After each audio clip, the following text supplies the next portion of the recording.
analyse bi Cheikh Yérim def neexul ba neexul mais mën nañ ko dégg et puis yow sax dégg nga ko parce que jàpp nga ni c'est une partie ci li nga xam ni moo tax président teg ko donc ndax mënuñu jàpp ni sax yow une partie nga wax est-ce que nekkul la plus grande partie. non en fait xam nga li ma la wax sànq sama analyse bi nga xamante ne Yérim Seck na ne analyse wu ma dama doon wax nii rek ci ngelaw li. non waxuma loolu de non mais waxu da nga doon wax ci ngelaw li non dama seede nag non daf ne da nga faat ci li nga seede. non dafa ni dama faat analyser wu ma. non waxuma loolu léegi nag non dama doon analyse waaw d'accord naa waxoo loolu. dama ni waaw léegi doxoo loolu. léegi man kay wax naa li nga wax itam kon jarul nga koy wax. allez-y sinon du ma waaye mu sa wax. léegi dama ni raison yi dafa bari.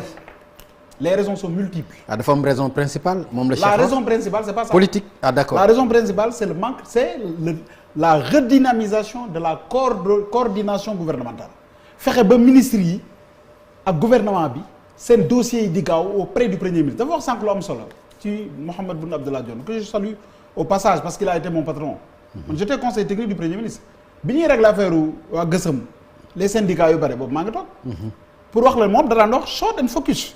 dañu def lu gaaw tak ba tabar bañ a guddal bañ a kii loolu mooy liggéeyam te loolu sur indication du premier ministre du président de la République tout à fait lu mu mës a def président moo ko orienté defel nii waxel nii la ca des nag tous personnel am la donc pour wane que ni loolu dafa am solo ci bu ñu koy restaurer ci période bii mais loolu c'est technique c'est pas politique d'abord la seule raison mooy naka la ñuy coordonner rendre dynamique et déconcentrer le pouvoir réglementaire surtout Serigne dafa am lu may metti très souvent loolu dama koy wax sax maa ngi nuyu au passage Pape Assane Touré qui est le responsable du comité technique bu ñuy étudier les textes de loi ak les décrets quand je vois par exemple bu ñu créer benn projet wala benn programme étatique ñu war a mettre en place un comité de pilotage xam nga loolu règlement rek moo ko war a jël quand je vois que c'est créé par décret mais dafa may metti parce que arrêté premier ministre rek moo ci waroon doy. yu mel noonu dafa la doon frustré jarul dem ba ci président yooyu nag lañ koy indi moo tax c'est d'abord technique maintenant ça peut être très politique. loolu c'est important c'est très important. lu fa jógee rek décret lay nekk. décret lay nekk te président avec son agenda. affaire yi day yéex parce que décret aussi dafa am procédure. il faut que le ministère maître d'œuvre préparé ko. mais nag président xamoon war na xam loolu. aussi xamoon na ko aussi wax dëgg yàlla xam moo tax ma ni la sànq man je salue l'humilité et le courage. dem na ba ci biir mu xam ni. dafa juumoon. Ah, très bien. Parce que bu juumuloon du dellu si. loolu il faut l'accepter. Donc c'est important ça. Il l'a restauré. Okay. Mais aussi pour ñu xam ni la deuxième cause. est économique avant d'être politique. dañu jógee économique dañu jógee ci Covid. waaw. moo ko wax de 6%. toujours yaa ngi wax jóge ci Covid. non yaa ngi wax jóge ci Covid rek jóge ci Covid jóge ci Covid. non damaa wala da nga xam lu ñu xamul. non damaa optimiste. ok damaa optimiste rek. ok su ma sañoon lépp jaare fa tabbi géej. tout à fait amiin. léegi. moom wax na ni sànq. dañu jóge ci 6%. ku wax lan Yérim Seck. dañu jóge 6%. egsi ci moyen. loolu donc il va falloir récession voilà te bi muy supprimer poste premier ministre ñu ngi woon ci 6% jëm 8. léegi nag bu demee ba ci biir war nañu mën a delloosiwaat loolu restaurer ko pour que économie bi amaat beneen souffle pour citer Yérim par rapport à la vision des politistes. Troisième élément. mais bu boobaa fast track moom. ah dañuy day nekk lan bu boobaa day nekkaat une. non day nekk autre forme. de fast track forme de fast track. mën na nekk non ak. waa ji nen dafa yéex. dama ni mën na nekk une autre forme. Cheikh bàyyi ko mu terminer. mën na nekk une autre forme de fast track. en quoi faisant wax naa la sànq ni la y a une dimension diplomatique qu'il faut intégrer. Le président de la République va gérer tous les foyers de tension en tant que président en exercice de la CEDEAO. ci li xew ci dëkk bi ci Afrique de l'Ouest surtout Mali Guinée ak ya ca tegu voyage am yu bare yooyu buy dem yenn saa yi ñu am yu ko tënk le premier ministre mën na présider. le conseil des ministres les conseils interministériels moom moo ko daan présider. moo ko daan gérer. yooyu yëpp day dellu si waat te dina tax donc mu am beneen forme de fast track. d'accord loolu logique na nag Cheikh. loolu dernier élément qui sera même l'objet d'une relance mooy day changer l'architecture constitutionnelle. non balaa nga ñëw foofu. waaw damay. balaa ngaa ñëw foofu parce que loolu beneen point la. ah mais lu logique la wax aussi. xam nga man. au-delà de politique il y a l'économie aussi. léegi nag politique vient en dernier. en troisième position. d'accord li nga wax lépp.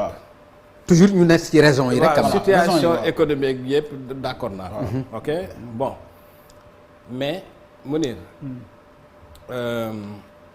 xam nga dafa am benn affaire bu am. mooy président bi mu waxee suppression premier ministre ñëpp ñi xam ni pouvoir APR doon fonctionner ñëpp ñi nga xam ne ni sañoon nañu wax ni baaxul wax nañ ko mais même ñi nga xam ne sañu loonu wax sax ci biir xamoon nañ ni lii baaxul parce que mënoo nekk nguur nekk président nekk en première ligne te amoo paravent loolu dafa ci politique sax dafa baaxul boo dee jiite faaw nga am fusible il faut nga am sax koo xam ne moom ngay jiiñ bu yëf yi doxul sax nga jiiñ ko loolu dafa am loolu noonu la nguur di doxee waaye ñëw président centraliser lépp téye ko luy ñëw duy dal ci kaw lay dal bu dara xewee amoo koo koy jiiñ bu dara xewee amul ku lay jiitu sax pour waxtaan amoo sax cartouche booy loolu xam nga loolu sëñ bi dans un pays en Afrique loolu mënta dem maintenant nag ñëw bi man dama mës a gëm ni affaire bi mënta dem parce que système politique gu Sénégal ni muy fonctionner mais fii tous les lobbies muy lobby maraboutique yi muy lobby syndicaux yi muy lobby journalistique yeeg yëpp mais président mënu leen recevoir absolument amul temps boobu parce que temps officiel am rek sëñ bi voilà un premier ministre d'abord et avant tout c'est une figure politique